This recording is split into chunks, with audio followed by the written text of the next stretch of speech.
өткендей супер орта салмақ 77 келді өтеді. Айқас басталды. Бірден Еркебұлан Тоқтар бірінші нөмірде әрекет етуде. Сайт істеп, Молден Исроил қазір ептілік танытуға тырысып көруде. Соққан! Нокаут!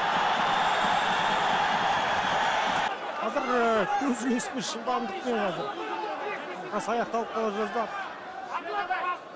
Молден Исроил. Еще раз! Еще один! Бірақ бұл жолы көруші мұқым соққы Болиржонның тарапына. Ой-ой-ой! Обменялись нокдаунами в первом раунде. 2 минута позади, 2 минуты остается.